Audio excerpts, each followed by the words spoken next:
di classroom-nya minggu ini, Pak. Sedangkan kalau di minggu ini teman-teman ada beberapa yang kelas pengganti malam-malam.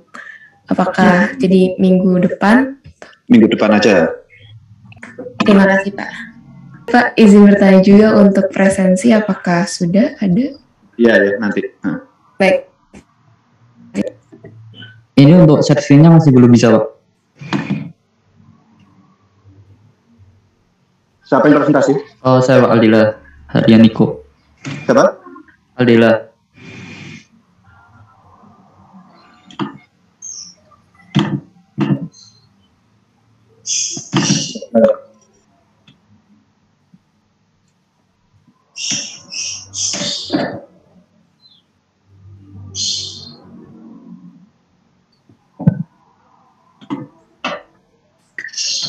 Baik, Assalamualaikum warahmatullahi wabarakatuh. Selamat pagi teman-teman dan selamat pagi Pak Tau. Jadi di sini beberapa koreksi kemarin ada dua yang mengenai penyebab korosi yang ada di anoda dan katoda, juga mengenai galvanic corrosion. Mungkin akan dimulai dari galvanic corrosion dari saya.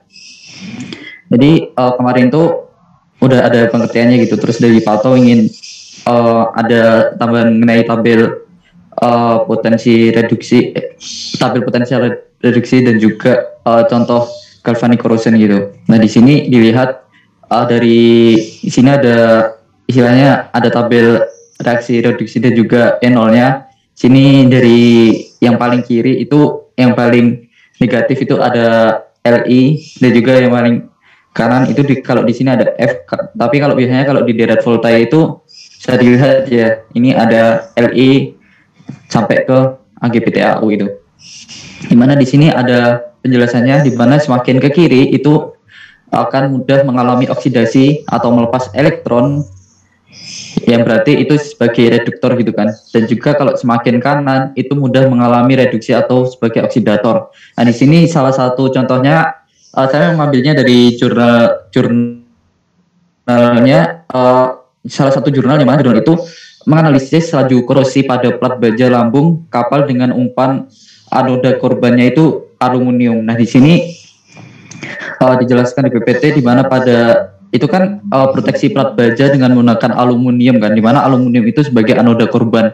Nah di mana pada direct volta aluminium itu E0-nya adalah min 1,66, yang mana itu lebih mudah mengalami oksidasi di mana daripada baja yang berbahan dasar utama Fe, yang mana N0-nya adalah 0,41. Jadi kalau di deret volta itu kan aluminium berarti kan lebih kecil dari Fe kan. Nah ini bisa dilihat ya, aluminium itu lebih posisinya lebih kiri itu daripada Fe.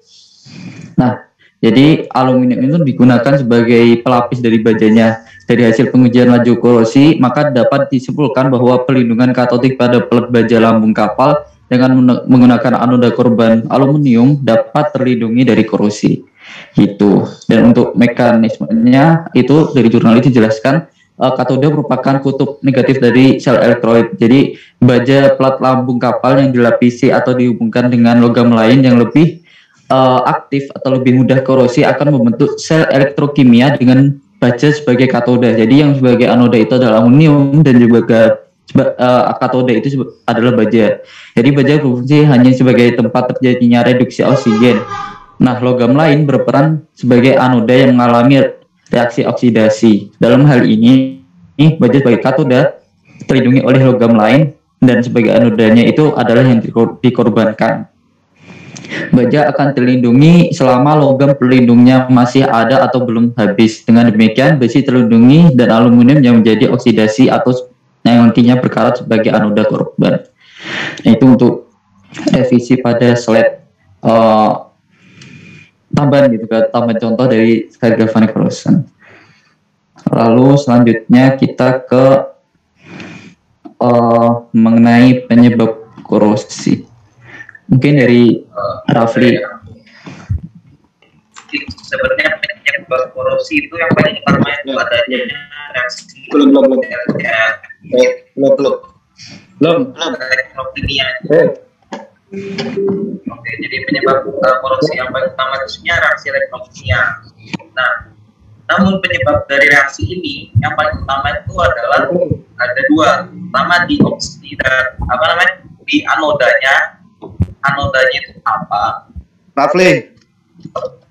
Ya, Pak. Ya, Pak. Balik ke dulu. Ya, Pak.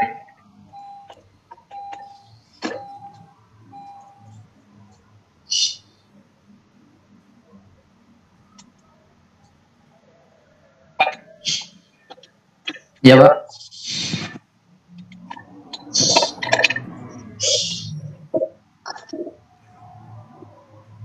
Oke. Yang mudah teroksidasi itu nanti ditaruh di mananya? Anoda atau katoda? Di anoda, Pak.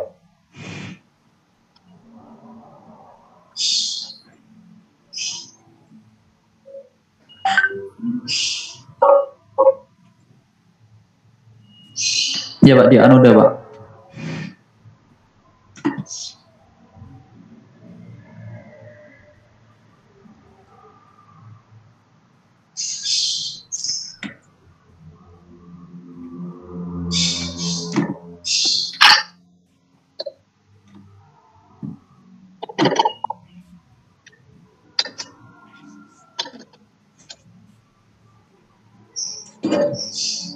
Gimana?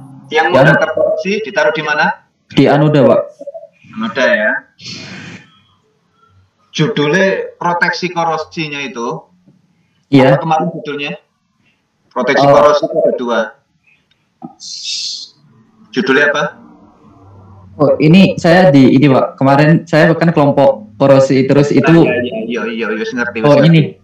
Ini di ini, Pak, di anoda korban. Apa bahasa Inggrisnya apa wingi itu? Bentar, Pak. Saya agak lupa. SACP, Pak. Apa? SACP. Yang Oke, Artificial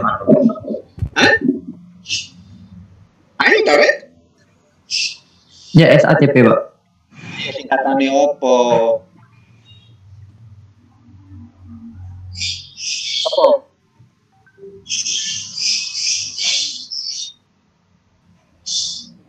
Hey, Sacrificial Anode Cathodic Protection. apa yang kaitannya dengan ini loh? Galvanik itu apa wingi proteksinya? Disebut apa? Itu, Pak. Kalau anode korban itu Sacrificial Anode Cathodic Protection. Yang dikorbankan apanya berarti di situ? Yang dikorbankan adalah yang anodanya, Pak. Jadi anoda korban gitu. Oke. Sekarang kelompok yang kemarin ya, sacrificial anode, macam-macam ya, macam-macam logam yang dikorbankan apa saja kemarin?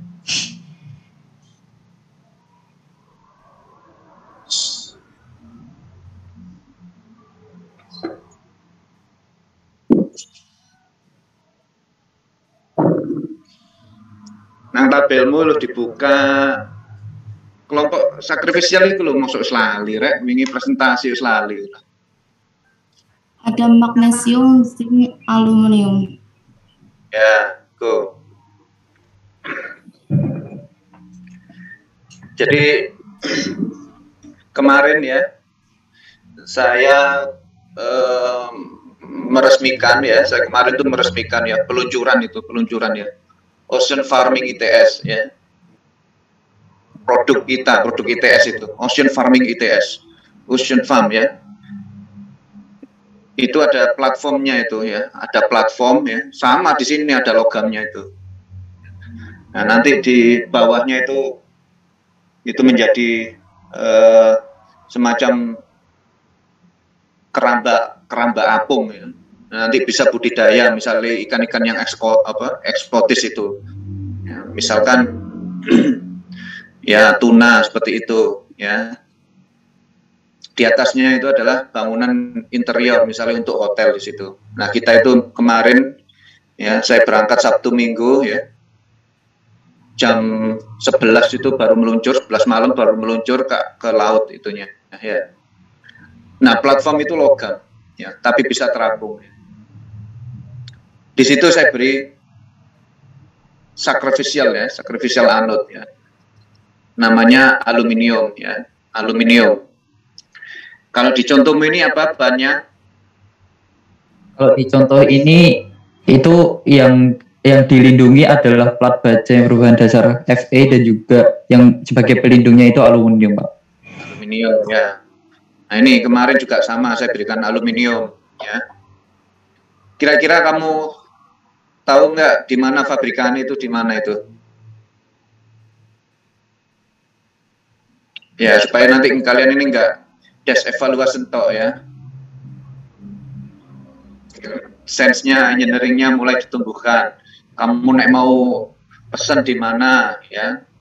Nanti ketemu saya di kuliah desain pabrik kimia dan ekonomi ya. Misalnya pipa, kamu pipa itu beli di mana ya? Tabung kamu itu fabrikasi di mana? Sacrificial ini ataupun immerse current-nya itu pesan di mana ya. Nanti udah siap-siap seperti itu. Nah sekarang mulai dilatih ya. Bahwa kerjaan kalian ini yang nggak hanya seperti ini, nanti ada supply chain-nya. Kamu pesen di mana ya, barangmu mau jual di mana, seperti itu. Nggak apa-apa, sekarang mungkin belum, tapi harus latihan ya. Oke. Kemudian silakan dilanjutkan sama Rafli. Nanti yang bagian sacrificial anode kita detailkan, khususnya kemarin ya. Kemarin kan kita berhenti bagaimana ini ya. Kemarin kita berhenti di situ. Bagaimana menentukan ataupun memilih teknologi proteksi ya, korupsi yang tepat ya. Kemarin masih sangat sederhana, cuman dari satu buku ya, bahwa pemilihan itu berdasarkan apa kemarin kelompok proteksi korupsi ini. Masih sangat sederhana kemarin. Milihnya berdasarkan apa kemarin?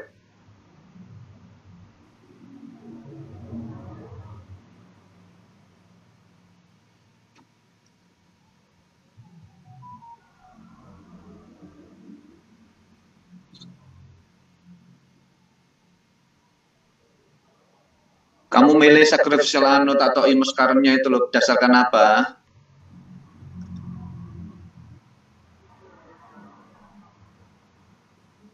Current density sama soil resistivity, Pak. Apa? Current density sama soil resistivity. Apa? Yang pertama apa? Current density. Current. Ya, Pak. Apa current itu? Itu. Apa current itu? Kebuacut ini ya. Nah, ngomongnya keliru, tanpa nggak ngerti apa maksudnya. Current itu arus. Ya. Jadi kerapatan arus yang dibutuhkan. Coba dilihat. Kalau current satuannya berarti apa? Semua dicatat ini. Mega ampere per feet kubik. Enggak. Kalau ada sudah pernya, ya itu ada density. Kalau current tok satuannya apa?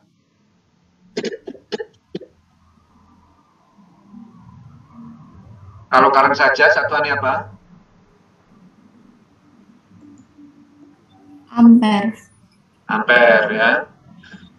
Kalau itu dibagi luasan, ya, maka itu menjadi current density, ya. Nah ini memang butuh besaran itu kalau mau mendesain itu. Nanti mendesain apa itu pipa, ya, proteksinya itu ada seperti itu, ada pembaginya, ya. Pembaginya perluasan tadi itu, ya. Bukan current-nya nanti waktu yang desain itu, tapi current density, ya. Kemudian kalau resistivitas tanah itu apa, Marit?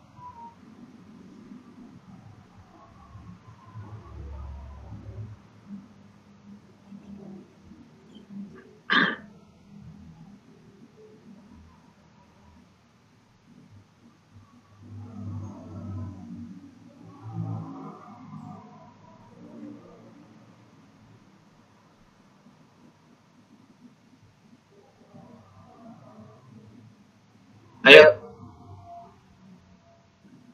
pertahanannya itu loh, resistivitas itu loh, apa kemarin itu maksudnya?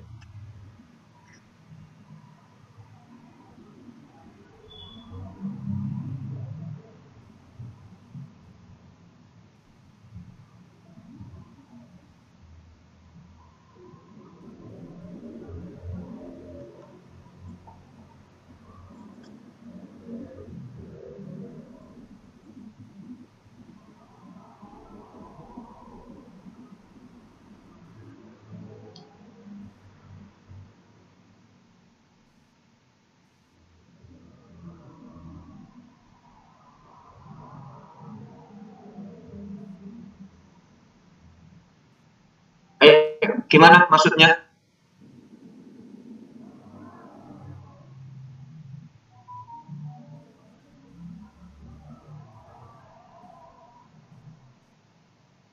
Maksudnya apa itu? Resistivitas tanah itu maksudnya apa? Atau media laut kan juga punya resistivitas itu. Maksudnya apa itu?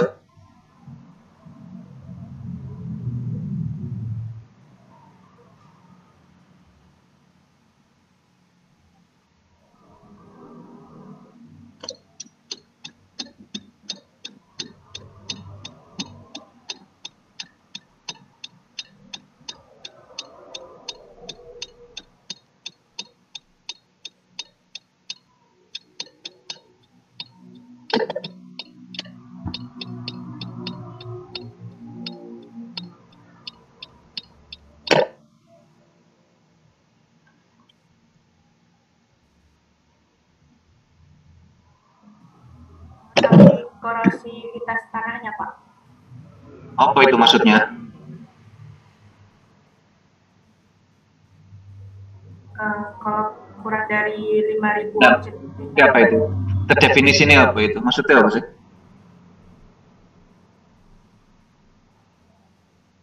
Resistivitas itu kemampuan bahan untuk mengantarkan arus listrik gitu, Pak. Jadi semakin besar nilai. Itulah konduktivitas.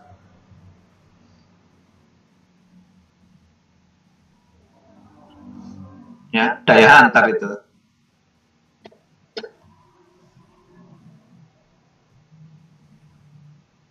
Ayo Kapela, digolek itu. Ya. Apa yang kamu presentasikan itu dirasakan itu.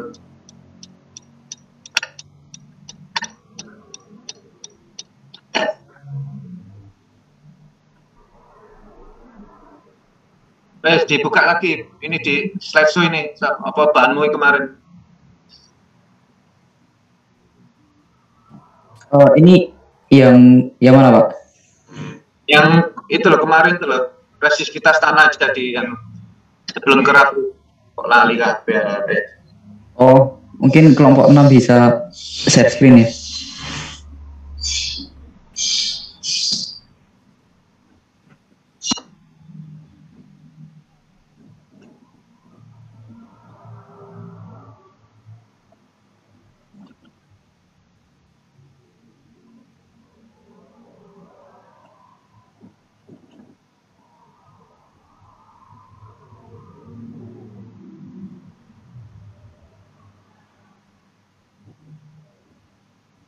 Izin share screen, Pak. Siapa namanya? Alfi. Hah? Alfi.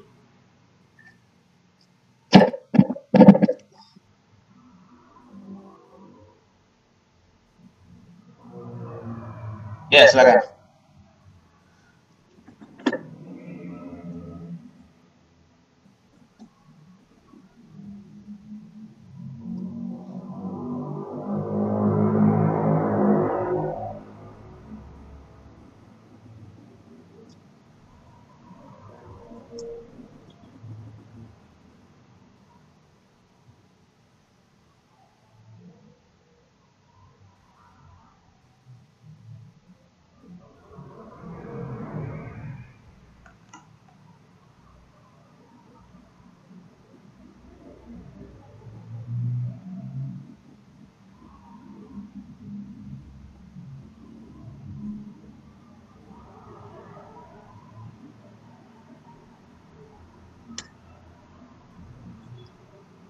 Ya, gimana?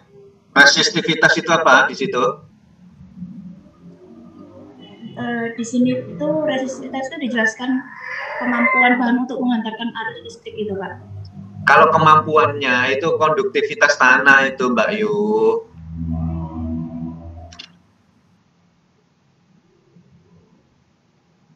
Coba dirasakno kok iku.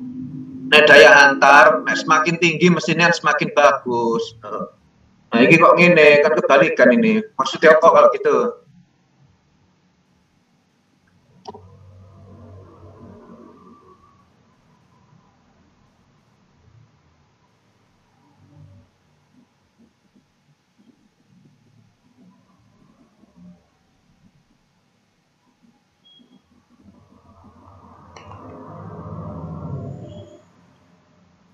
Ayo semuanya satu kelas ini. Maksudnya apa ini? Resistivitas tanah itu apa?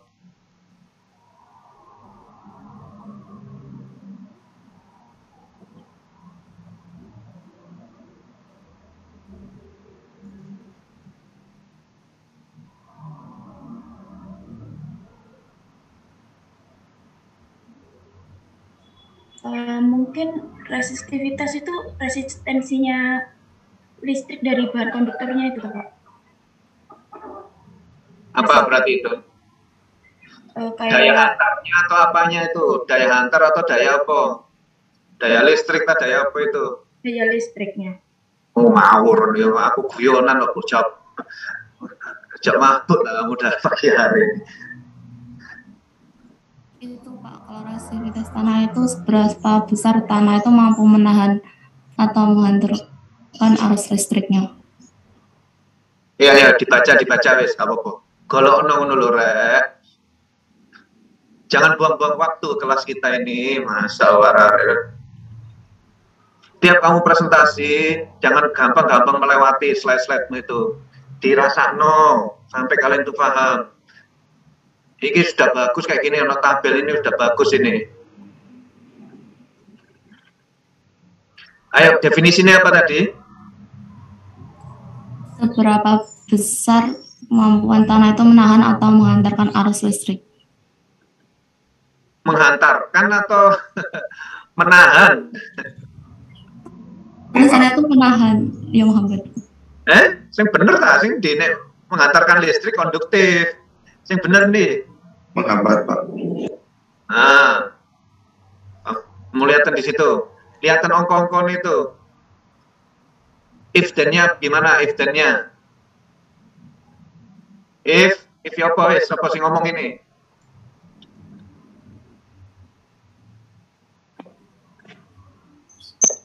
Jika resistivitas itu bernilai 0 sampai 700 itu, maka korosivitasnya itu sangat korosif. Itu kecil nggak? Ini loh, kecil nggak itu tahanannya itu? Iya. Karena tahanannya kecil, maka tanahnya bersifat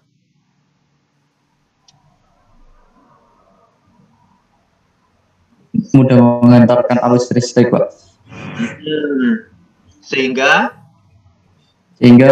sangat mudah untuk mengalami korosi. Jadi semakin besar nilai resistivitas itu semakin sulit gitu bahan tersebut mengantarkan arus listrik. Sehingga tanahnya apa? Tanahnya sulit untuk mengantarkan arus listrik, jadi kurang korosif gitu. Nah ini sehingga tidak korosif medianya. Coba naik kamu balik tadi itu. Kalau di situ ya konduktivitas, ya apa itu? Naik konduktivitasnya semakin tinggi maka semakin mudah untuk mengantarkan arus listrik. Sehingga dia mudah mengalami korosivitas. Gitu. Di dalam desain ya.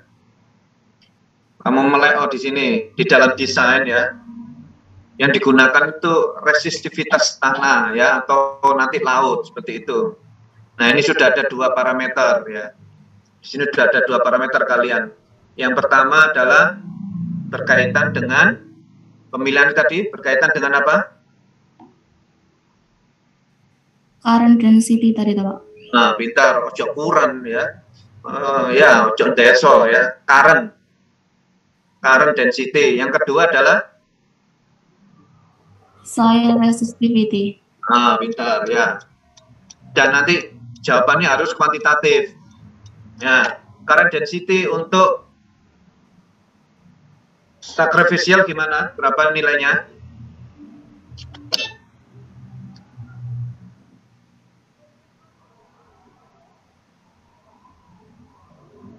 Berapa nilainya?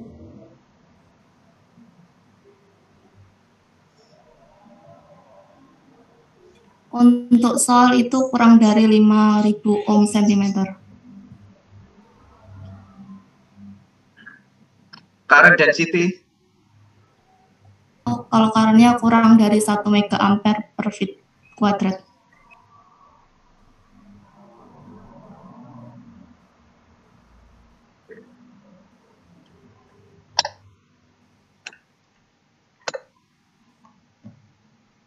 Ya. Jadi kalau kebutuhan current density-nya kecil, kamu gunakan apa? Pakai SACP. Ya, sacrificial anode. Kamu biasakan ngomong sacrificial anode, ya. Dalam lisan kamu biasakan itu, ya. Iya, Pak. Tidak membiasakan ngomong sacrificial anode. Itu adalah suatu kalimat yang umum, ya. Sacrificial anode, ya.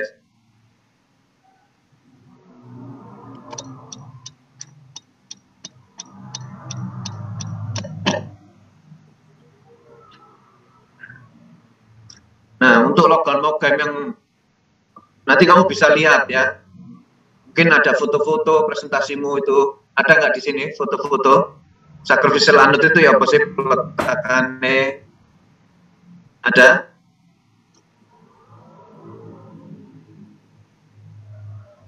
Foto-fotonya, ya apa sih ndelene? Naruhnya itu seperti apa?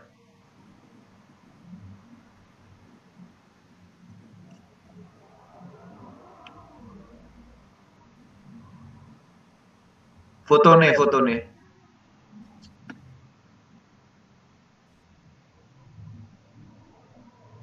Slide 13 mungkin.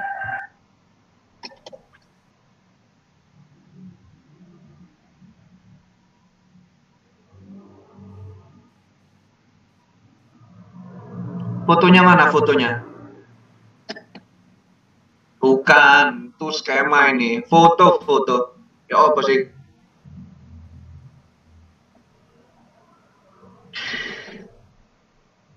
Fotonya, bukan foto, ngerti foto nggak? Realnya itu loh ya.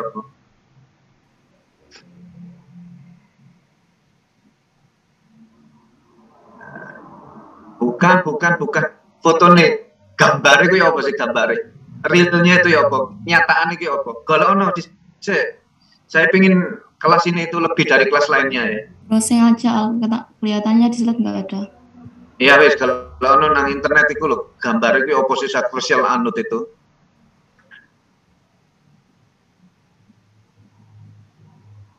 Boleh nang pipa, boleh nang platform, boleh. Ya oposisi naruhnya itu ya oposisi.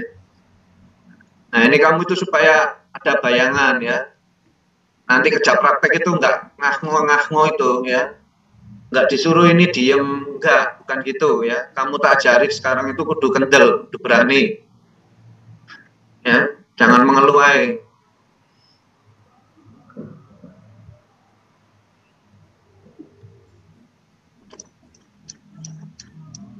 Harus lebih dari kelas lainnya, kelas ini. Harus bisa mendahului kelas lainnya.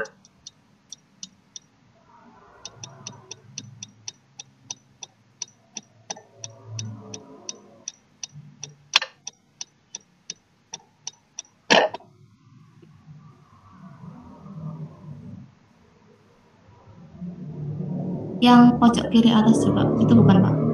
Ya apa? Barang wis taruhan coba gitu ya apa? Pojok kiri atas A. Anode. Atas. Pojok kiri. Nah itu. Foto rek. Nah, gimana? Deket deh, sampingnya.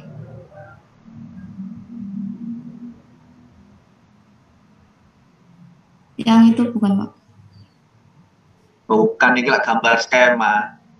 Masuk gambarmu tak gambar, awakmu tak foto, tak dadekno gambar Doraemon, gelem gak kamu? Ya nggak mau kan? Foto, ngerti foto nggak ini? Asli, yang asli itu loh. Bukan skema. Saya ingin tahu kamu itu ngerasa beneran gitu. Ya apa sih? Bukan ini maskaran kalau ini, itu skema yang maskaran. Ya apa sih?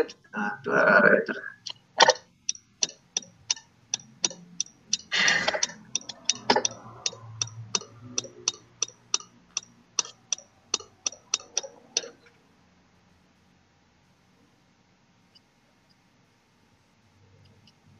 Ya, ini koreksi buat kalian ya. Masih jauh kalian disebut engineer ini. Jadi teori-teori top ya. Kamu sendiri tantangan ya nanti belajar itu. Ya apa sih, gimana sih? Bagaimana if-nya gimana? Seperti itu ya, ada rasa ingin tahu gitu. Mana ya? Ono enggak? Iku cuma ditempel notok kok iku rek. Tempel no, tapi ono diapakno iku.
Ya sudah, ya wes nanti dicari aja nggak apa-apa.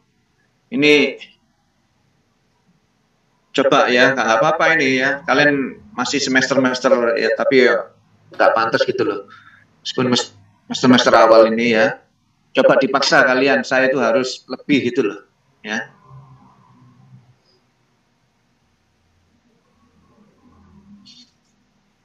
Kalian ini tanggung jawabnya besar itu, maksud saya. Saya itu ingin melatih kalian seperti itu. Kalau orang punya tanggung jawab besar itu ya nggak mungkin ya, nggak di pressing itu nggak mungkin. Dia itu perlu dengan ujian ya.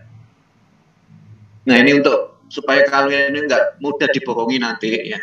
Percaya sama saya nanti. Kamu nggak di kontraktor gimana? Kamu nanti ketemu ya sama kontraktor yang aneh-aneh itu nanti ketemu ya. Hati-hati.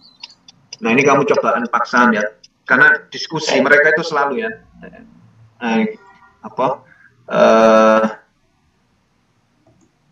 nah ini ya ditempelin ini ya, ini sudah bagus ya, ini gambar ini nang laut ini ya, sudah bagus ini.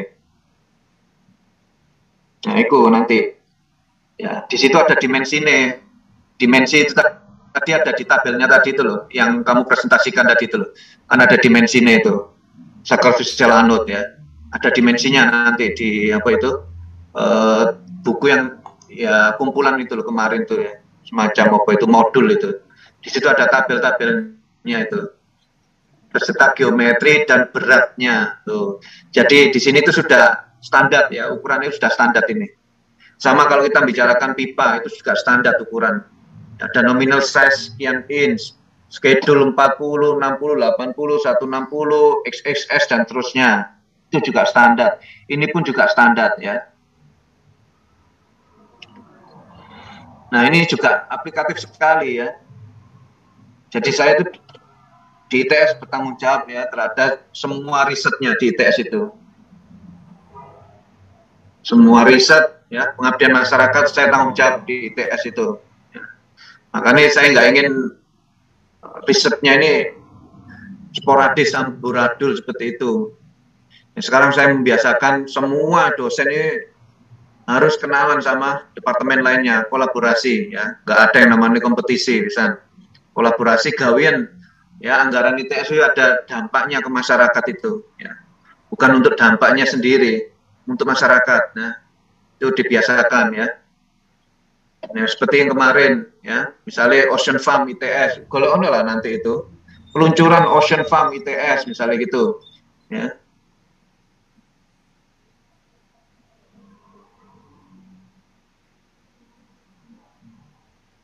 Nah itu juga sama, itu ada orang FTK ya, ada orang FTIRS seperti itu.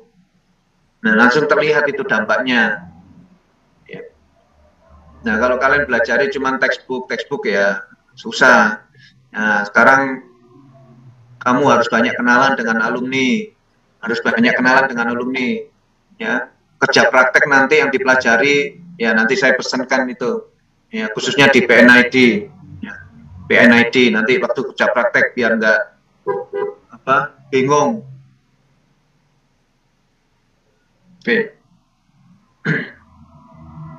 Tadi yang diambil contoh oleh temenmu, dia mau melindungi baja karbon. Oke, bagus ya.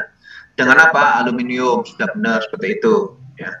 Nah ini kalau arusnya rendah, kebutuhan arusnya rendah ya, apa-apa ya. Itu kebutuhan arus kan memang untuk skop yang kecil ya, Tapi kalau udah skopnya besar ya, maka biasanya kebutuhan arusnya besar. Itu memang ada eksternal namanya dikasih apa? Kalau arusnya lebih besar dikasih apa tadi?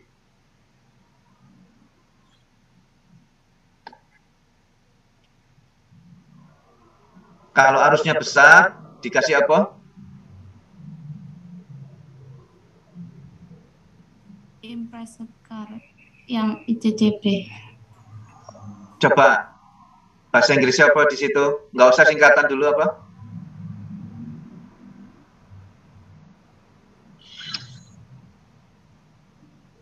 Impressed current cathodic protection. Oke ya, itu. Oke, ini kamu harus paham ini ya. Keduanya perbedaan nanti dan coba dalam ini perspektifnya kuantitatif nanti. Perbandingan yang kamu sampaikan kemarin coba dibuat lebih kuantitatif ya. Tadi mungkin dari referensi lainnya silakan ya, tapi sudah ada guideline utama. Kita bisa melihat dari perbandingan parameter kebutuhan current density dan soil resistivity. Tapi enggak hanya soil ya. Bahkan untuk di aplikasi laut seperti kemarin ya, di Marine itu ya saya berikan ini anode ya, sacrificial anode ya.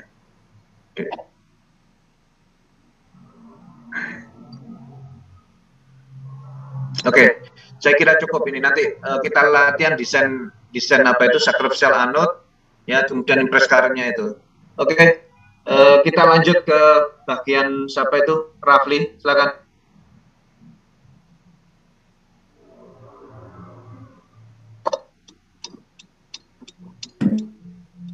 Oke, Pak, izin saya lagi.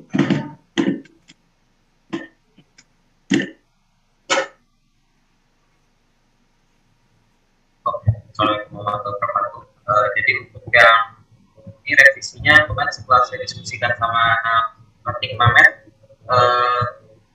jadi yang pertama dari penyebab korupsi itu pasti adanya reaksi elektrokimia.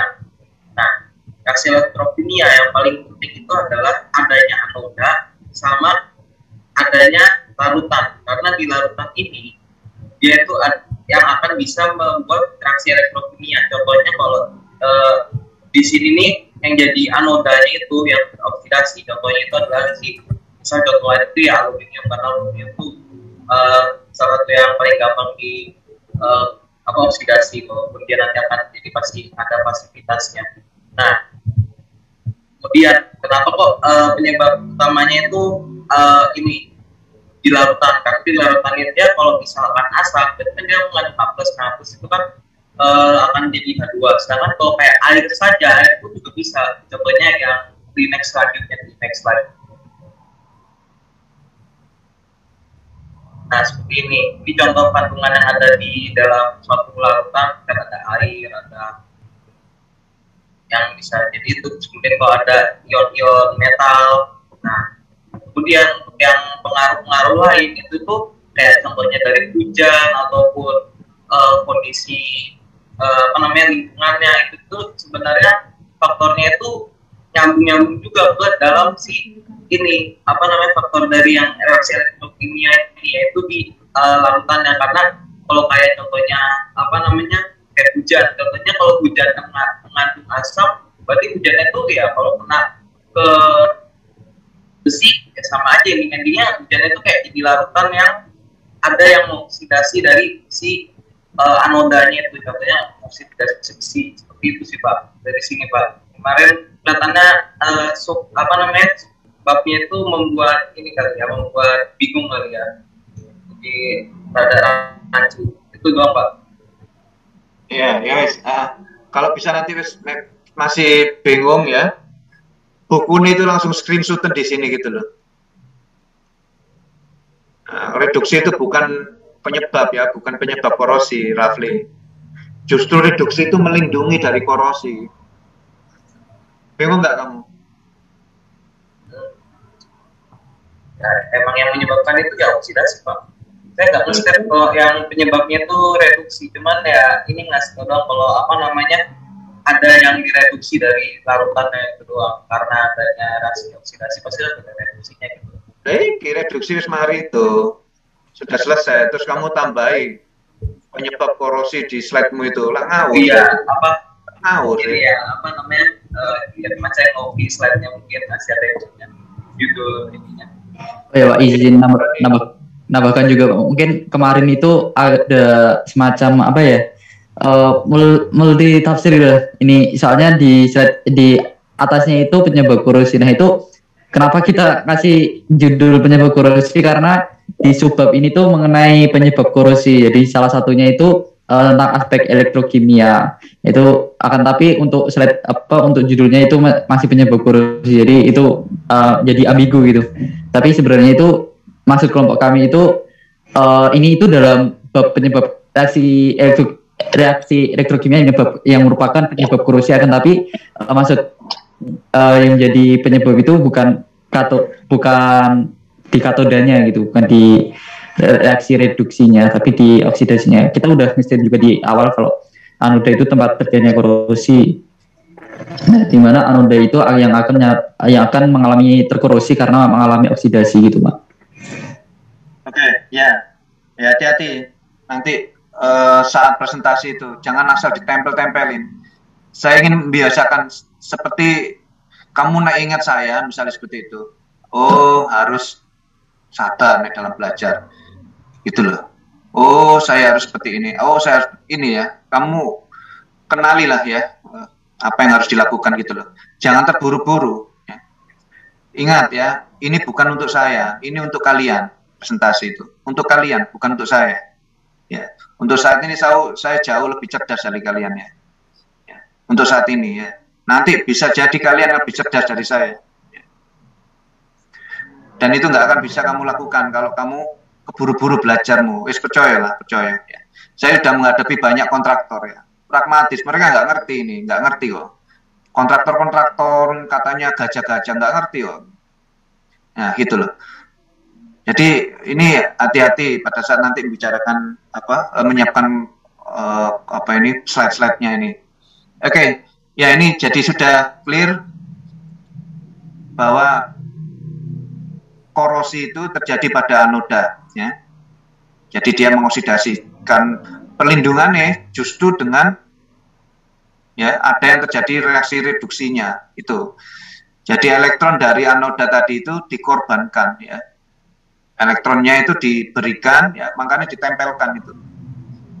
Kamu cobaan lihatan skema-skema yang tadi itu di nanti itu ya, ada yang ditempelkan langsung sehingga di situ current density-nya rendah.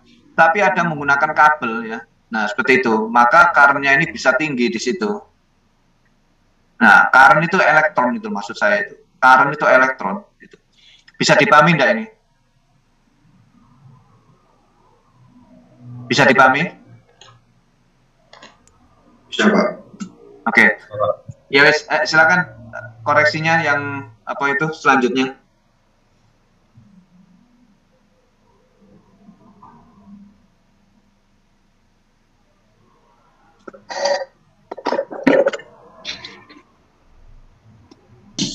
Oke, karena dari kelompok 5 udah selesai, mungkin bisa dilanjutkan ke kelompok 6 untuk revisi yang dari kemarin.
Permisi Pak. Ya, silakan. Ini berarti lanjutin yang kemarin kan belum selesai gitu ya Pak? Ya, ya.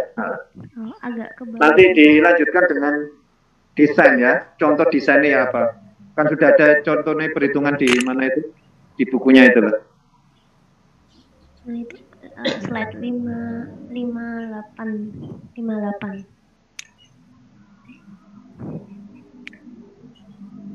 Jadi untuk kemarin yang belum selesai itu dari aplikasi dari pelapisan sendiri. Bisa di next. Jadi prinsip umum dari pelapisan yaitu melapiskan logam induk dengan suatu bahan atau material pelindung. Nah, pelapisan ini juga dapat digunakan untuk meningkatkan ketahanan naus material dan daya tarik estetika. Jadi jenis pelapisan itu dapat dibagi menjadi 3, yakni metallic coating, inorganic coating, dan organic coating. Bisa di next. Yang pertama ada metallic coating. Nah, biasanya ini diterapkan pada peralatan yang membutuhkan tampilan mengkilap, perlindungan dari sinar matahari, korrosi, dan oksidasi. Metallic coating ini yang pertama ada hot dip galvanizing. Jadi proses pelapisan bahan besi atau baja dengan lapisan seng. Proses ini itu dilakukan dengan pencelupan komponen yaitu baja atau besi ke dalam logam pelapis atau ZN ke dalam keadaan cair pada suhu 460 derajat Celcius. Tujuannya ini agar membentuk seng karbonat atau ZnCO3. Nah, seng karbonat ini dinilai sebagai bahan yang kuat dalam melindungi baja dan dapat mencegah korosi pada banyak keadaan. Jadi next. Yang kedua ada thermal spraying. Thermal spraying ini adalah sekelompok proses pelapisan di mana bahan logam atau non-logam itu terbagi halus ditetapkan dalam kondisi cair atau semi cair untuk membentuk lapisan. Bahan pelapisnya dapat berupa bubuk, batang keramik, kawat, atau bahan cair. Thermal spraying ini dipicu oleh sumber panas yang dihasilkan dari reaksi kimia antara bahan bakar pembakaran dan oksigen untuk menghasilkan aliran gas. Kemudian yang ketiga ada electroplating. Electroplating ini adalah proses pelapisan logam dengan lapisan tipis logam lain dengan elektrolisis untuk meningkatkan ketahanan korosi logam. Jadi pada electroplating ini plat logam itu direndam dalam satu larutan elektrolit yang mengandung garam-garam logam bahan penyepuh. Nah, kemudian suatu potensial itu diberikan ke dalam sel sehingga logam yang akan disepuh itu bertindak sebagai katode dan batangan logam penyepuh sebagai anoda. Nah, yang logam terlarut ini direduksi di katoda dan membentuk lapisan. Nah, arus yang melalui rangkaian ini diatur sehingga laju pelarutan anoda sama dengan laju pelapisan katoda. Untuk logam yang umum digunakan sebagai bahan penyepu itu antara lain tembaga, nikel, emas, perak, krom, seng, dan timah. Bisa di next. Kemudian yang keempat ada ceradizing, yaitu pembentukan lapisan paduan seng besi yang tahan korosi pada permukaan baja atau besi. Metode ini melibatkan pemanasan objek dalam wadah kedap udara yang memiliki bubuk seng. Nah, ketika pemanasan, itu terjadi proses difusi termal dari seng ke permukaan logam objek membentuk paduan seng besi. Nah, proses ceradizing ini melibatkan penyebaran seng ke dalam logam dasar objek yang terutama besi. Pada ceradizing ini suhu wadah itu dikontrol sedemikian rupa sehingga titik leleh seng itu tidak tercapai dan berkisar antara 300 sampai 500 derajat Celcius. Jadi next. Kemudian ada inorganic coating. Inorganic coating ini perlakuan mengubah lapisan permukaan langsung dari logam menjadi lapisan oksida logam atau senyawa yang memiliki ketahanan korosi yang lebih baik, kemudian diberi tambahan perlindungan seperti dengan cat. Yang pertama ada anodizing. Jadi anodizing ini proses elektrokimia yang melibatkan aluminium sebagai anoda. Aluminium ini akan mengalami proses oksidasi ketika ada larutan elektrolit yang terhubung arus listrik. Permukaan yang teroksidasi itu keras, tahan abrasi, dan memberikan beberapa tingkat ketahanan korosi. Kemudian ada chromat filming. Jadi perawatan ini biasanya melibatkan perendaman waktu singkat dalam larutan kromat asam kuat. Biasanya ini digunakan untuk baja pasif, aluminium, seng, kadmium, tembaga, perak, titanium, magnesium, dan paduan timah. Biasanya juga digunakan pada barang-barang sehari-hari seperti sekrup, hardware, dan peralatan. Nah, lapisan film ini biasanya memiliki ketebalan sekitar 5 mm dan memiliki warna yang bergantung pada paduan dasarnya.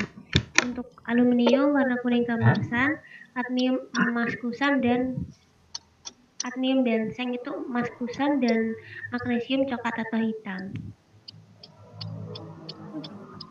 Bisa di next. Kemudian ada organic coating. Organic coating ini adalah pelapisan organik yang pelapis bahan utamanya itu berasal dari bahan nabati atau hewani atau dari senyawa yang kaya karbon. Lapis organik ini dapat bersifat monolitik atau hanya terdiri dari satu lapisan atau dua atau lebih lapisan. Nah, berdasarkan pembuatannya, zat coating ini dapat dibedakan menjadi varnishes, paints, dan enamels.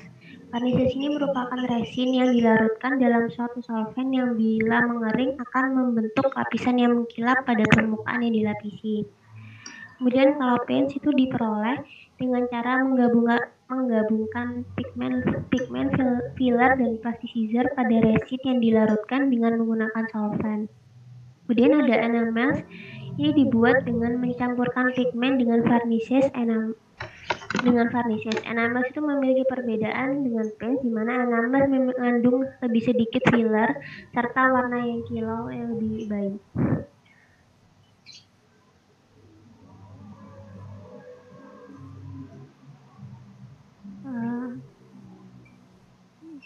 Jadi sekian untuk tambahan yang kurang kemarin. Ya, sekarang lanjut.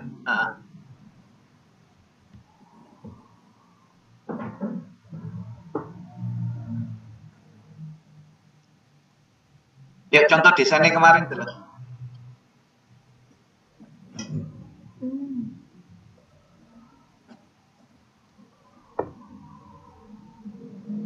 Bukumu itu yang ada bukunya kan, di situ ada contohnya gitu.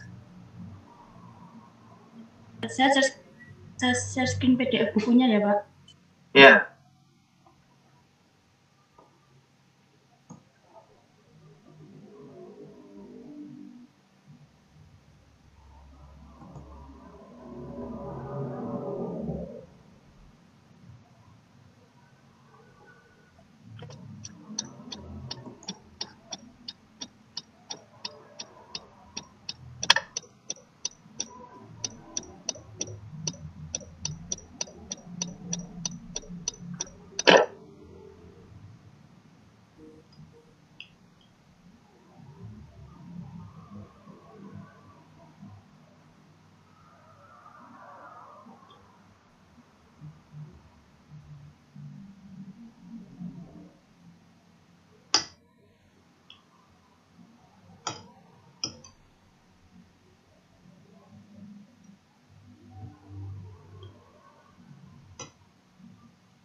halaman 17 ya, Vi. Boleh tolong diatasin, Vi? Oh ya, ini Pak, ini satu contoh untuk yang galvanic cathodic protection design. Ini untuk soalnya sendiri adalah underground steel storage tank. Jadi kita ingin melindungi tank yang ada di underground dan dia tipe steel storage. Nah, ini bentuk tanknya seperti ini. Nah, dari tanknya sendiri kita tahu data bahwa satu tank diameter itu 12 feet. Boleh tolong ke bawah, Vi? Oke, makasih. Tank length-nya atau panjang dari tankinya itu 40 feet. Desainnya adalah untuk 80% efisiensi dari coating based on experience. Terus yang desainnya ini untuk 15 year life, jadi 15 tahun. Terus current requirement is 0.7 ampere. Kemudian package sampai di sini dulu ya. Nanti di situ ada coating ya. Enggak, di situ tadi ya poin apa tadi itu? Poin berapa itu coating? Nomor 3 itu tadi ya. Ya, ini memang nggak nutut kalau kita bahas. Memang ada teknik apa itu coating ya, piping maupun ini apa positioning itu tangki ya. Jadi ada coatingnya sendiri. Tapi kalau kalian mau ya bisa tambahkan di sini diskusinya. Kalau enggak nggak usah ya. Selama ini memang nggak nutut waktunya untuk 14 kali pertemuan ini. Ya, ini di sini ada coatingnya, kemudian di situ ada sacrificial anode-nya. Ya, dilanjutkan. Oke, setelah dapat data yang dibutuhkan, langsung masuk ke computation atau calculation-nya. Jadi pertama kita perlu mengetahui berapa minimum weight atau berat minimum dari anoda korban yang akan kita butuhkan untuk melapisi tangkinya dengan persamaan 4.1 yaitu W sama dengan DSI per E. Nah, di mana Y ini adalah year ya, jadi 15 tahun, S itu 8,8 pound per ampere year, kemudian I itu arus 0,7 ampere. Nah, E ini adalah efisiensi yang udah dibahas di atas, itu 0,50 efisiensi, sehingga kalau dimasukkan angkanya jadi seperti itu dan dapat angka 184,5 lb pound for pound. Terus yang di nomor 2 itu find the number of magnesium anoda, itu 17 pound setiap magnesium anoda. Pelan-pelan. Iya Pak, baik Pak, mohon maaf. Jadi yang nomor 2 adalah kita perlu mengetahui berapa jumlah. Nomor 1, pelan-pelan, nggak usah keburu. Oh iya Pak. Pelan-pelan aja. Ini bukan buat saya, buat kalian. Semuanya harus paham ini. Iya. Oke, baik, saya izin mengulangi ya Pak. Di nomor 1 itu karena memang ini kan galvanic system galvanic cathodic protection, sehingga kita pingin ada anoda korban yang akan kita pasang gitu di tankinya. Nah, di sini kita perlu mengetahui berapa sih berat minimum dari anoda korban yang dibutuhkan. Nah, W itu adalah berat minimumnya, kemudian Y dikali S dikali I per E. Nah, Y itu adalah bahasa Inggrisnya tahun kan, year, depannya Y. Jadi di sini dapat data bahwa kita ingin melindungi tankinya itu 15 tahun seperti itu. Kemudian untuk S-nya adalah current density ya. Jadi bukan current density, tapi ini adalah massa per ampere year. Jadi di sini dapat juga data bahwa 8,8 pound per ampere year, di sini pakai satuannya British. Terus yang I itu seperti yang kita tahu ya, itu ampere atau arus listrik yang memiliki unit ampere, satuan ampere, sehingga di sini dapatnya 0,7 ampere, diketahui dari soalnya. Kemudian untuk E itu bahasanya Inggrisnya efisiensi, jadi diambil depannya. Nah, efisiensinya 0,50 atau 50%. Nah, kemudian karena datanya semua sudah didapat, kita masukkan ke dalam rumus. Y tadi 15, kemudian S tadi 8,8 pound per ampere year, kemudian I itu 7, kemudian E-nya dapat 0,50, sehingga kalau dikali YSI per E, maka didapatkan 184,5 pound. Tuh, karena ini sistemnya pakai sistem. Ya, di sini ya. Ini menurut kalian ya, anoda ini nanti berkurang masanya atau tetap itu? Berkurang masanya Pak, karena dia yang akan teroksidasi. Ya, pintar ya. Dan desainnya, karena ini sudah dibakukan ya, di situ ada desain lifetime-nya ya, itu sampai 15 tahun. Tapi biasanya tiap tahun itu diinspeksi di situ. Ya, oke, dilanjut.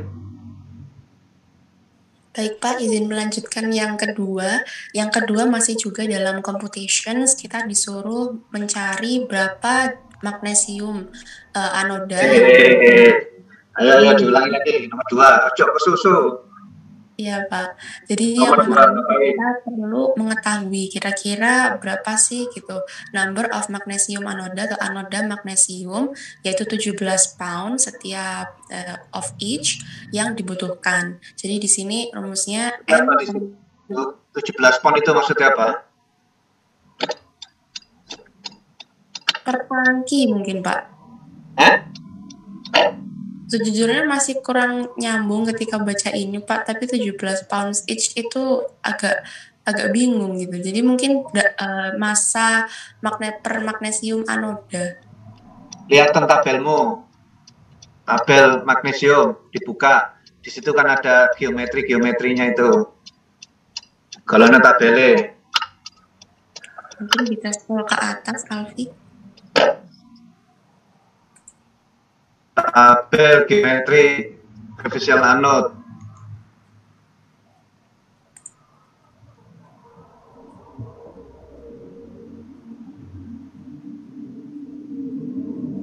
Nah,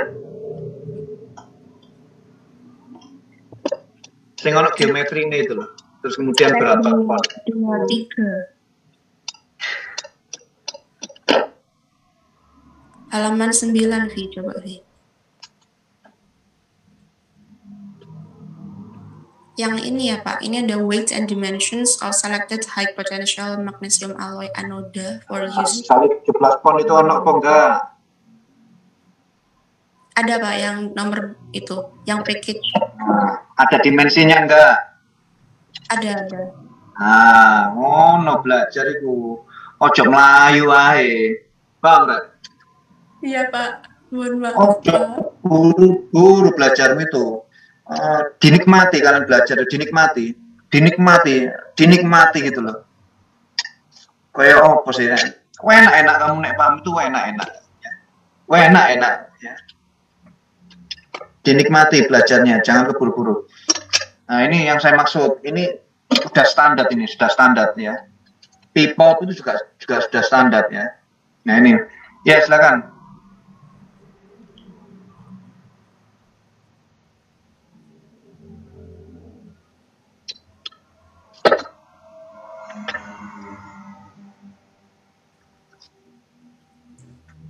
Oke. Nah, kemudian dari rumusnya itu adalah N sama dengan tadi berapa jumlah minimum dari anoda yang dibutuhkan dibagi dengan 17 pound each itu, yang artinya tadi 17 itu berarti sesuai dengan dimensinya, berarti sesuai juga dengan tangki yang akan kita lindungi itu. 184 itu apa, Rek? 184,8 itu apa? Jumlah anoda yang dibutuhkan, Ojo Pak. ngawur. 184,8 pound itu apa? Oh, benar. Oh, ayo. Oh, bingung ya.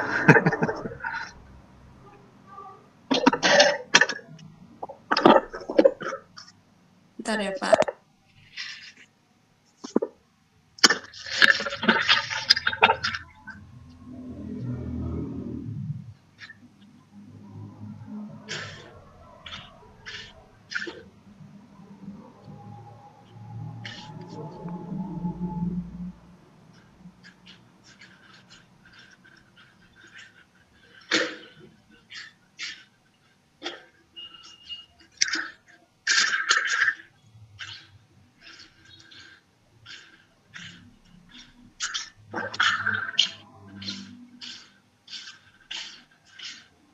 Apa? 184. Apa itu? 184,4 atau 8 ini apa itu namanya?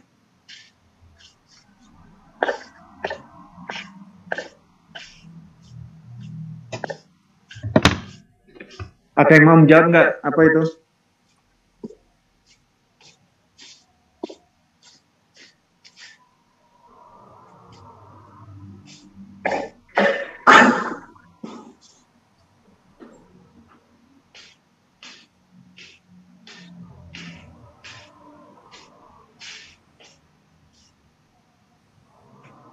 184 pon itu artinya apa, Rek?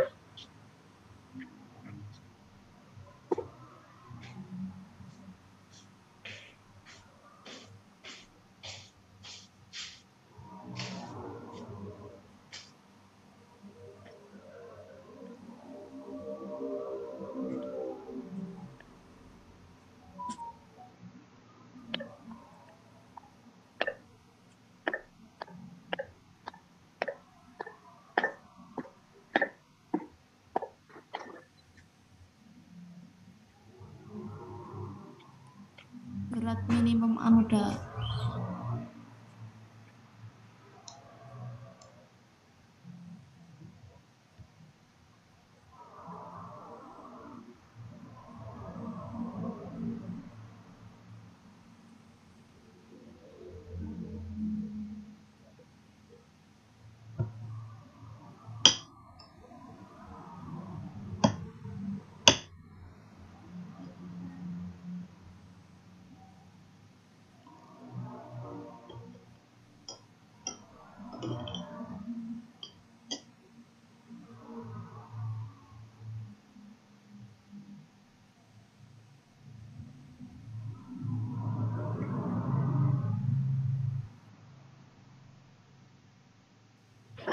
Ya, gimana?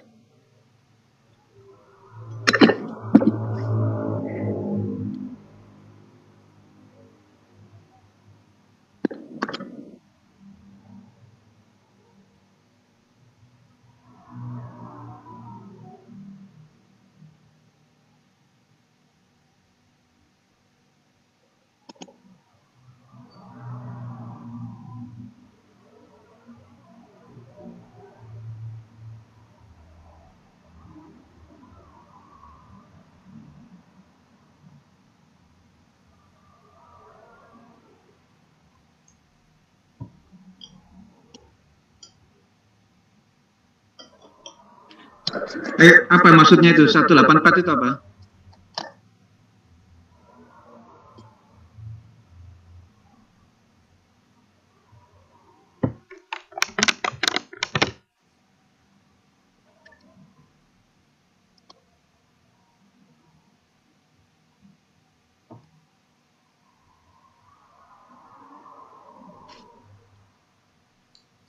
Permisi Pak, izin menjawab mungkin dari kalau 184,8 itu kemungkinan minimum berat dari anoda yang di atas Pak, yang 184,5 itu, karena yang di atas saya hitung itu sebenarnya 184,8 tapi dibulatkan jadi 184. Artinya apa itu 184 itu apa? Minimum berat dari anoda yang diperlukan. Total ya, total berat ya, anodamu tadi itu loh, misalnya aluminium atau magnesium yang dibutuhkan selama 1 tahun 15 tahun. Ojo turu makanya. Nah, ojo keburu-buru ya. Ojo keburu-buru itu ya.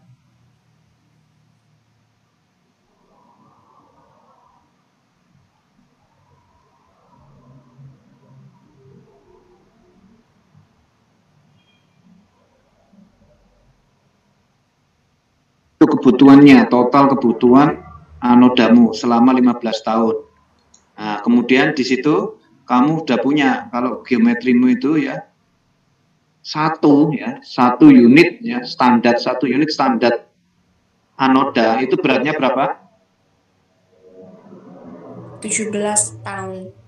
17 pound. Itu contohnya ya, kamu ambil dimensi itu tadi. Misalnya kamu, pipanya apa? Oh, pipa ya 2 inch, schedule 40, kayak gitu nanti bilangnya itu. Ini juga sama, standar 17 pound ini standar gitu ya. Kamu nggak bisa bikin casting sendiri, ukuran sendiri nggak boleh. Ya ini adalah ukuran-ukuran standar ya. Nah kalau dibagi ya per satunya adalah 17 pound. Nah ini ketemunya berapa jumlahnya?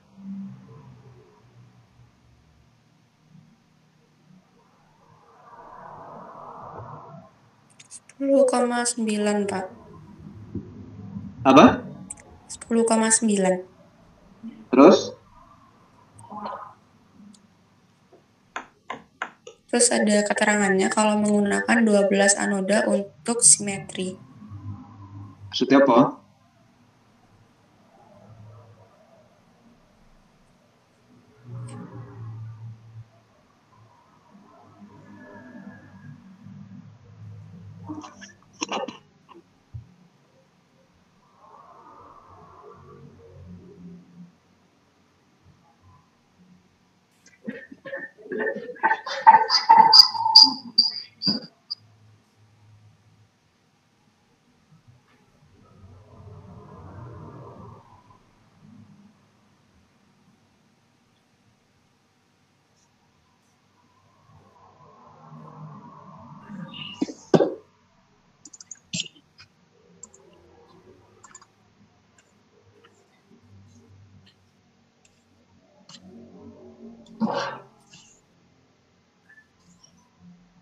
Maksudnya apa itu?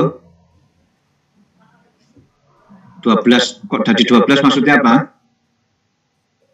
Kalau lihat di tabelnya itu ada keterangan yang package size in inch itu 6 kali 12 gitu. Sepertinya itu berhubungan, Pak. Apa ini maksudnya apa?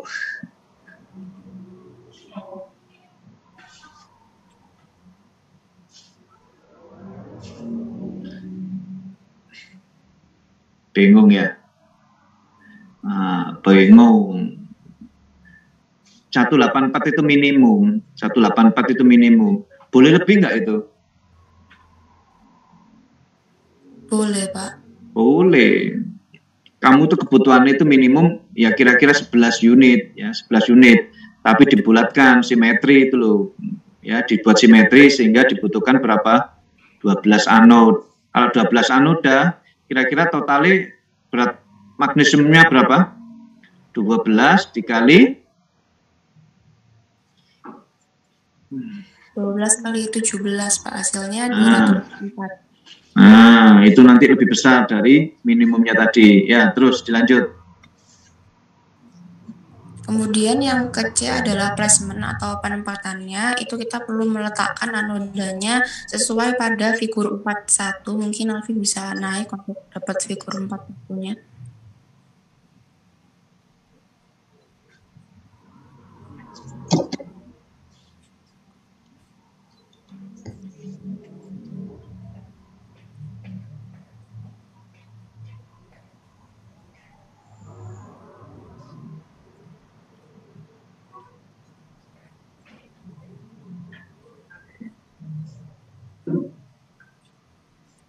Figur 41-nya ada di halaman 17. Alfi boleh minta tolong di scroll ke atas. Nah, salah tadi kelebihan.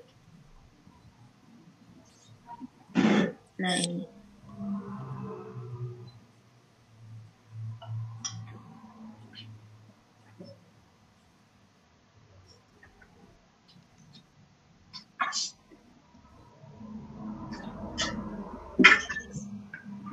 Nah, mungkin itu untuk yang di still yang gambaran kedua yang ada bulat-bulatnya tuh, boleh turun dikit.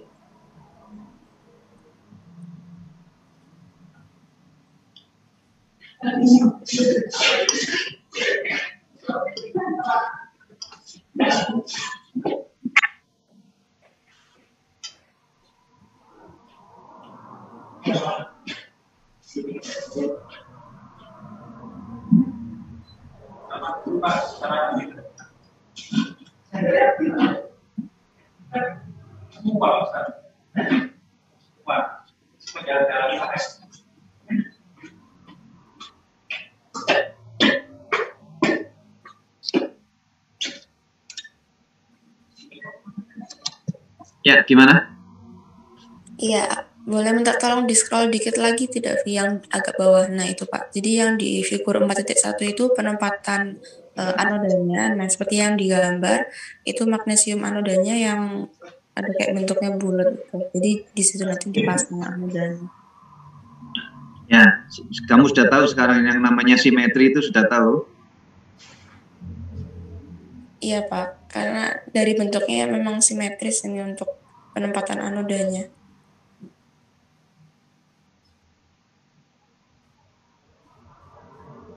Oke, ya wis. Ya, udah bagus ini. Ya, berikutnya gimana? Contoh yang lain?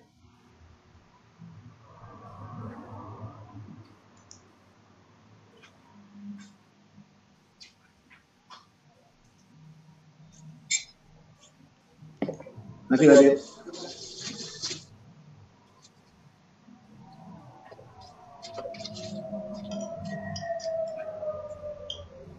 Bisa ke halaman 21 ya, Vi, untuk yang impress current. Belum.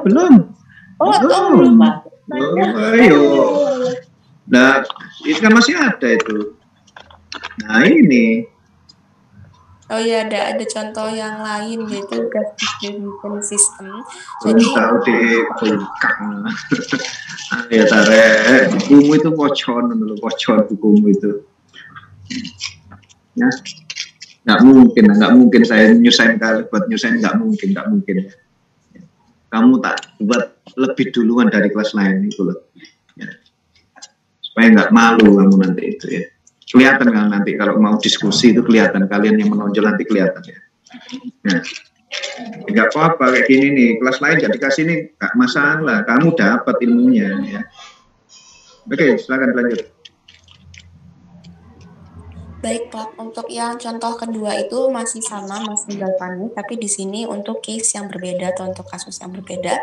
Jadi ada gas distribution system. Di sini galvanic cathodic protection itu akan didesain untuk distribusi gas, sistem distribusi gas pada residential area yang ditunjukkan di figur 42. Residential area itu area di mana kayak tempat tinggal orang-orang, misalnya kayak perumahan atau kayak perkampungan, seperti itu. Berarti ini apa? Gas apa ini? Desain galvanic cathodic protection untuk gas apa? Untuk gas apa ini di sini? Kayaknya Pak, saya juga kurang tahu Pak, tapi kayaknya sih mungkin itu gas untuk memasak itu Pak.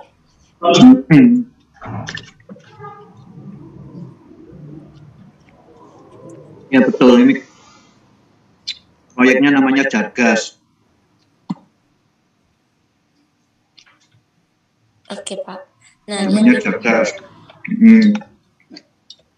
Suppliernya itu dari PGN itu loh. Suppliernya dari PGN ya. Nah kemarin kan kita sudah mendesain, Mas, sudah berdiskusi.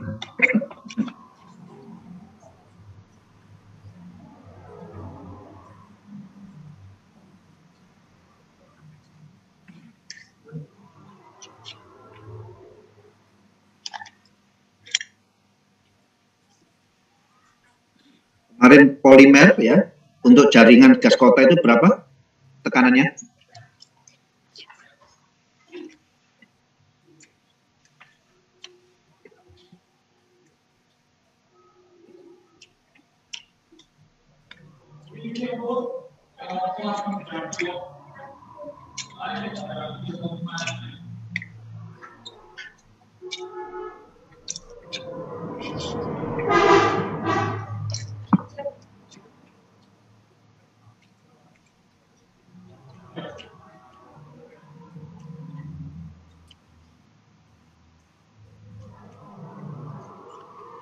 Ini apa yuk? Presentasi polimer. Bahannya apa kemarin untuk jaringan gas ini dalam rumah tangga itu? Materialnya apa kemarin?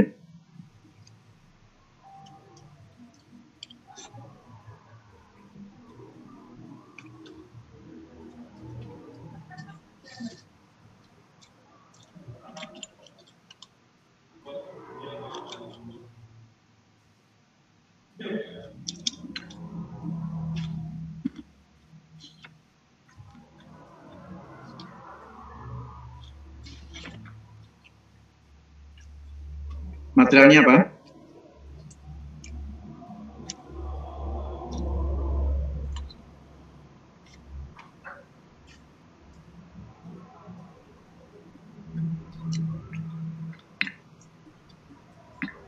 Wingi loh, ada polimer loh, so apa wingi ayo? Ingat saya kemarin PS100 Pak. Ada lagi?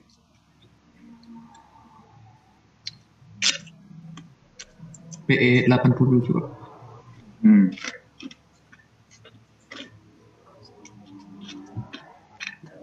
Tekanan maksimumnya berapa? Maksimal 4 bar.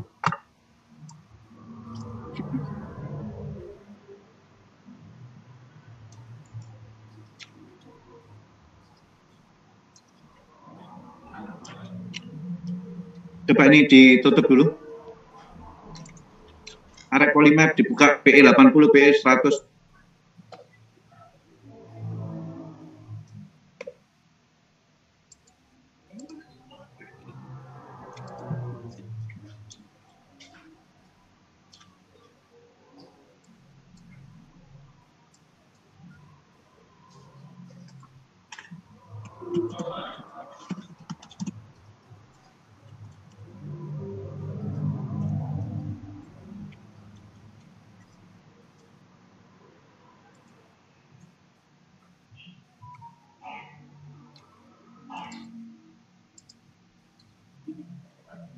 Pak, mohon ditunggu sebentar Pak, karena masih penting.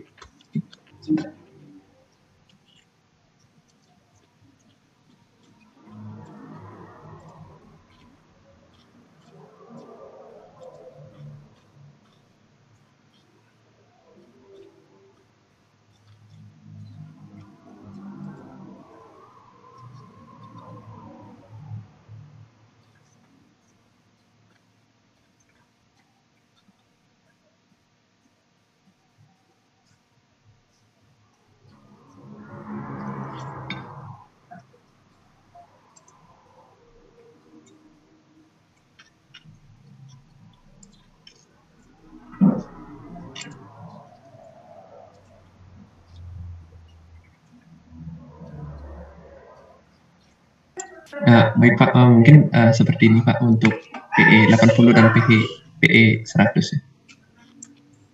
Coba dijelasin.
Ya, yuk.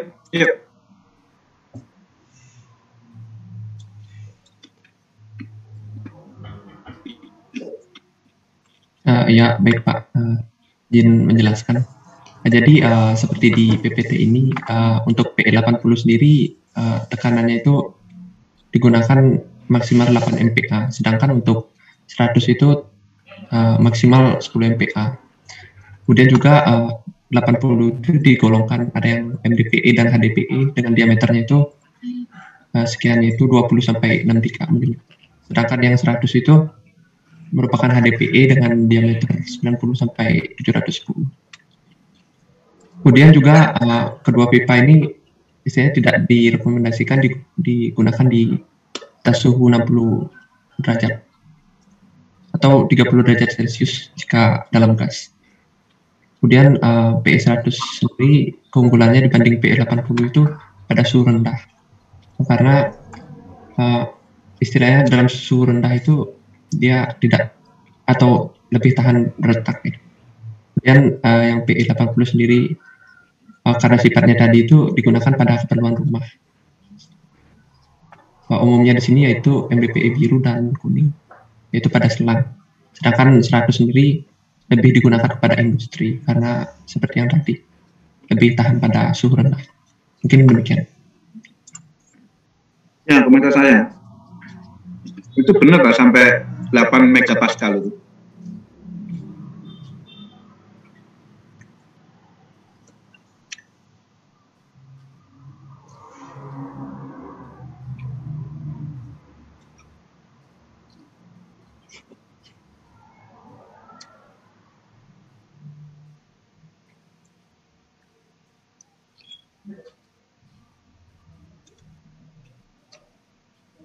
Pak, sepertinya salah, Pak.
Pertanyaan saya itu gini loh.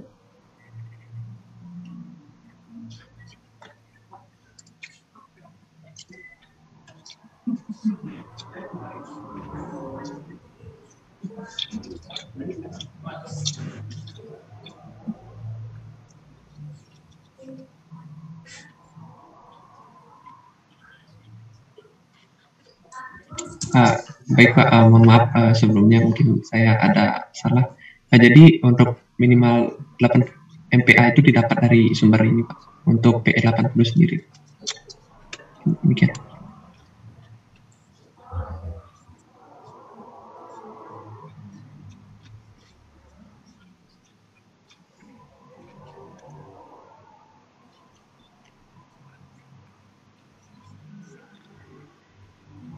Ya, kalau polimer ini khususnya untuk pipa gas ya. Tadi kan yang residential area ya, itu kan pipa gas ya. Kalau dulu memang sering dengan carbon steel ya. Ya sekarang itu mulai dirubah ya. Jadi jaringan gas kota itu sudah tidak lagi menggunakan karbon ya. Tapi ya, carbon steel, tapi menggunakan PE ini ya, polyethylene ini, baik itu low maupun high density ya. Nah, yang sering dipakai itu ya antara PE80 maupun PE100 ya. Nah, biasanya itu untuk tekanan rendah itu. Biasanya untuk tekanan rendah ya.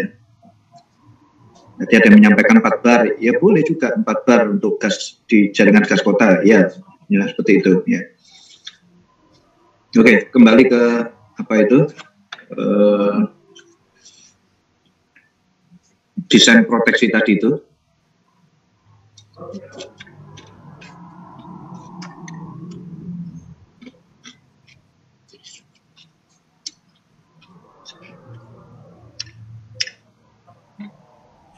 Baik Pak, izin melanjutkan.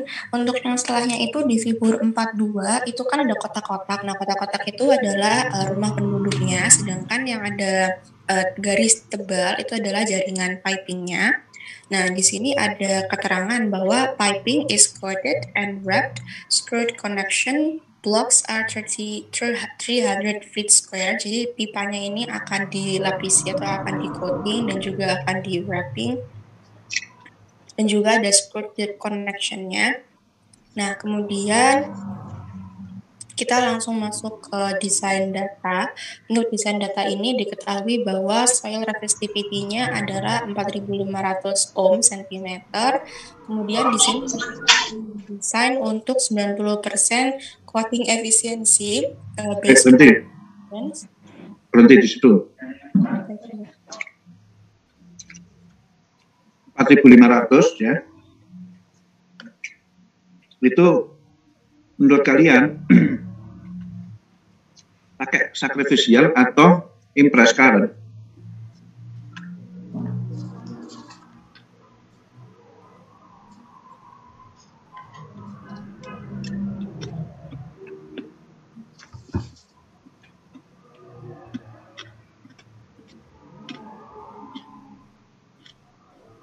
Sacrificial, Pak.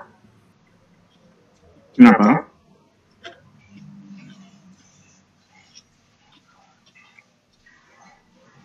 Karena kan 4.500 itu termasuk korosif gitu, Pak. Oke, ya.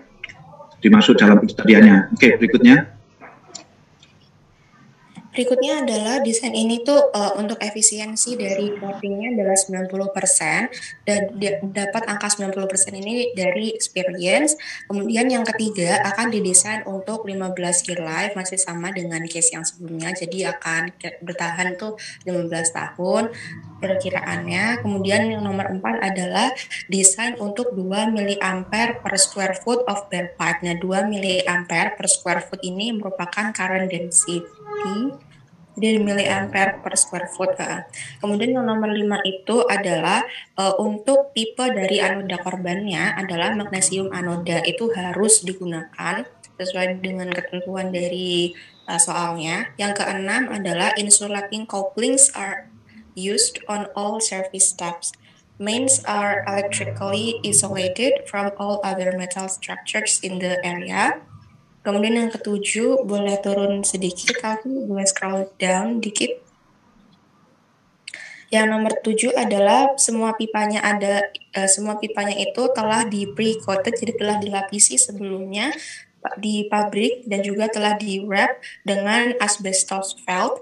Asbestos felt ini juga tipe coating juga, kemudian coatingnya itu sudah dites dari over the trench for holidays and defects have been corrected. The coating is considered to be better than 99.5% perfect when installed. Untuk yang computations-nya, pertama kita perlu mengetahui total outside area of piping ada di table 41. Mungkin kita tunjukkan tabelnya dulu ya, Alfi, bisa bisa naik ke atas, kita cari table 41.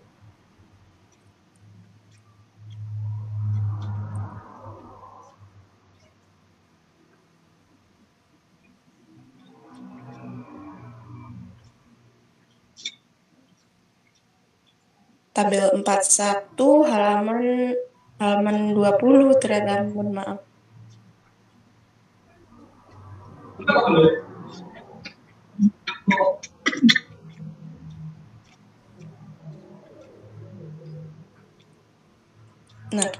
Oke. Nah, di sini ada tabel 41, jadi kita pengen tahu kira-kira area mana sih yang pengen kita anuin pipanya gitu. Dan pipe area, kemudian ada pipeline, sama ada pipe size. Nah, tadi itu di soalnya boleh agak naik nih, di gambar soal itu udah diketahui pipa-pipanya. Jadi ada yang ukuran sebentar. Ini ada yang diketahui, ada pipa yang 3/4 inch, ada yang 1,5 inch, dan yang lain ada yang 1 inch juga. Jadi itu disesuaikan dengan ketentuan yang ada di figur 42. Oke, karena ini ya gambar 42, kemudian nomor 2, computations, find the area of bare pipe to be protected cathodically based on 90% coating efficiency. Jadi kita perlu menentukan area. Tabel 41 dulu, tabel 41. Mau ke bawah sih? Ya.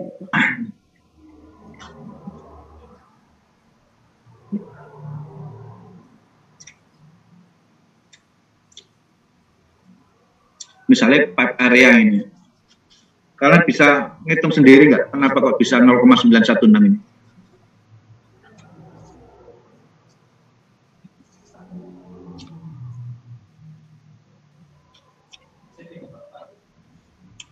Kalau menghitung sendiri, sepertinya kalau di transfer momentum itu kan kalau pipa itu ada ketentuan kayak inner diameter, ada outer diameternya gitu kan Pak. Jadi sepertinya bisa dihitung dari situ untuk pipe areanya.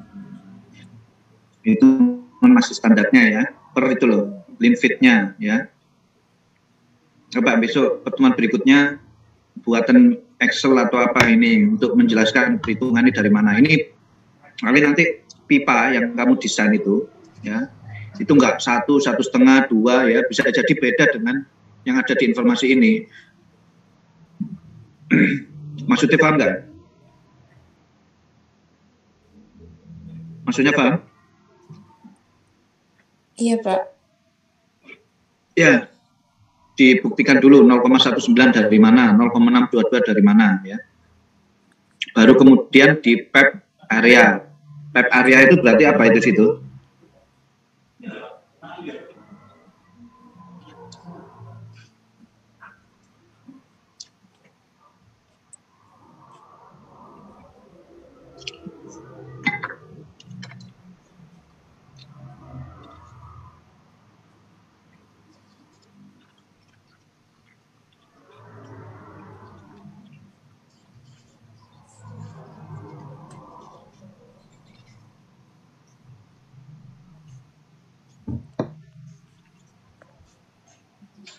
$550 dapat dari mana, Rek?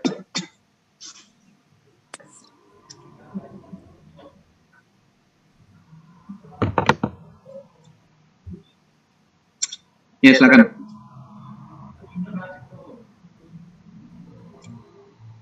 Dapat dari mana, Rais?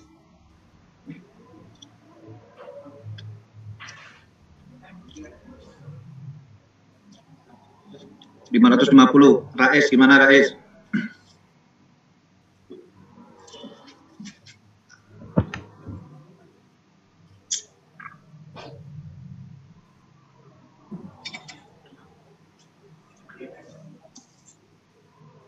Rais.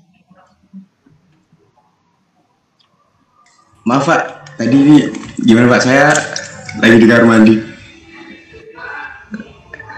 Tadi dibilangin teman saya nggak tahu Pak ini bagaimana Pak. Anita, menurut kuliah apa dolin tok ae ta. Saya habis ke kamar mandi tadi pas sebentar Pak. Wes, nyane wes, Alifa ini Alifa.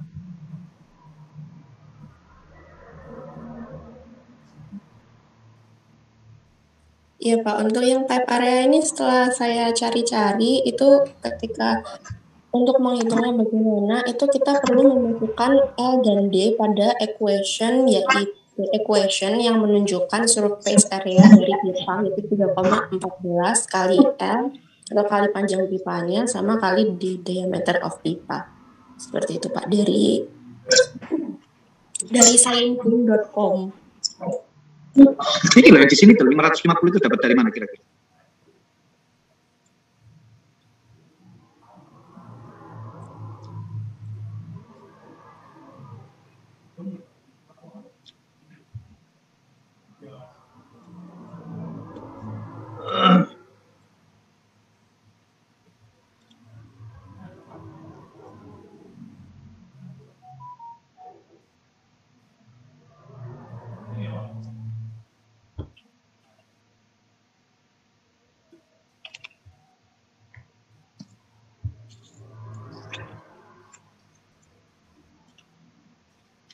Oh, dari 600 dikali 0,916 itu hasilnya nggak pas 550 Pak, tapi sebenarnya 549,6 jadi dibulatkan.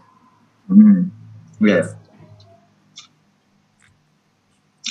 Jadi di situ pipa yang size-nya 3 inch itu di total berapa panjangnya ya dalam satuan feet.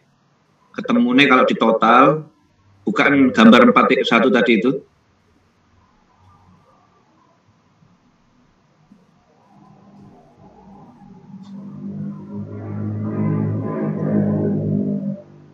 Gambar mana tadi lah, yang mana itu gambar berapa inilah 4 ya. Nah, di sini nanti yang 3 inch itu dihitung berapa panjangnya, totalnya berapa feet. Oke, turun tabel lagi. Kemudian dari pipa 3 inch tadi itu ya, kamu harus bisa menghitung luasannya per panjang feet-nya. Di situ kolom kedua, pipe area square feet per feet-nya. Nah, itu per panjang pipa untuk 1 feet berapa itu luasannya. Nanti tinggal ngitung aja ya. Tinggal ngitung kalian antara pipe length dan pipe area, ketemu ini total pipe areanya. Tuh. Paham nggak sampai di sini? Iya, Pak. Ya. Oke lah, nanti kita sudahi dulu. Jangan lupa absen hari ini. Terus kamu buatin lah nanti layani teman-temanmu ini buatan Excel, nggak apa-apa. Atau pakai metode lain silakan. Barangkali ada yang bisa apa itu membuat VBA itu ya, Visual Basic-nya ya bisa ya silakan. Alhamdulillah. Ini bukan buat saya, buat kalian ya. Nanti nek kuisan gampang, soalnya Excel cepet itu. Nah ini dibuat gitu, jadi harus tahu angka-angka ini dari mana ya, supaya nanti kamu itu paham jalannya itu ya apa sih maksudnya itu. Paham ya kelompok ini ya? Baik, Pak. Ini untuk EAS-mu soalnya ya, ini untuk EAS-mu ini. Saya kira cukup. Ada pertanyaan?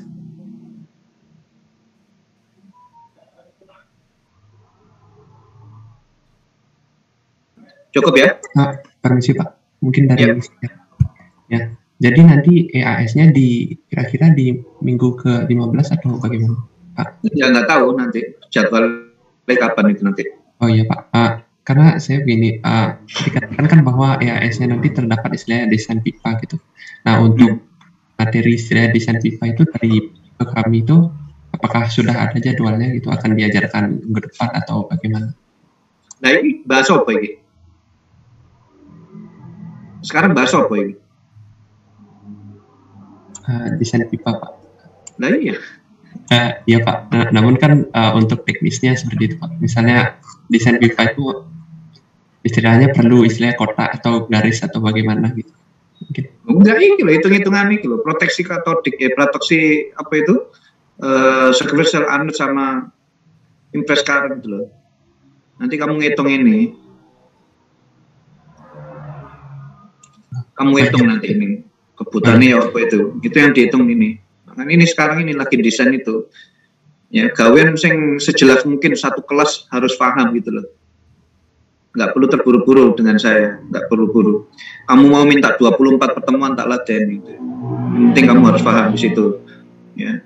Saya nggak punya apa itu ya intinya nggak kepingin lah kalian ini nggak ngerti apa yang kamu bicarakan itu. Ya, ada seperti itu, ada ya. Nanti kamu juga paham itu, ada yang saat rapat itu tinggal ngomong, nggak ngerti apa yang dibicarakan, itu juga ada seperti itu ya. Nah, saya nggak kepingin kamu termasuk orang-orang seperti itu. Ya. Kamu membicarakan ini ngerti apa yang kamu bicarakan. Nah, ini setidaknya di desain ini kan, ya at least ini kan kompetensi utama kalian ya. Ya. Nanti pada saat kita bicarakan khususnya di PKI, banyak hal yang harus kita bahas di PKI itu, kuliah di PKI ya. Oke, saya kira cukup ya. Dimaksimalkan pertemuan terakhir seperti ini sampai harus paham. Ya, berapapun nanti kali pertemuannya harus paham di situ. Stella paham, Stella? Paham, Mbak. Oke. Ya. Jadi disiapkan dengan baik ya. Jangan sampai ditanyain nggak ngerti nanti. Buat di Excel. Oh, ini angka-angka ini dari sini gitu loh. Excelan gampang itu naruh di tracking. Saya kira cukup ya. Cukup, Pak. Cukup? Ya, sepertinya cukup. Yang lainnya cukup atau enggak? Neka, ayo dilanjutin sampai jam 1 siang nggak apa-apa. Dilanjut atau enggak? Sudah.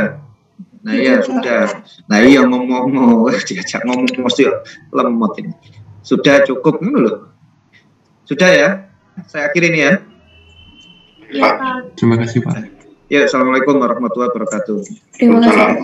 Waalaikumsalam warahmatullahi wabarakatuh.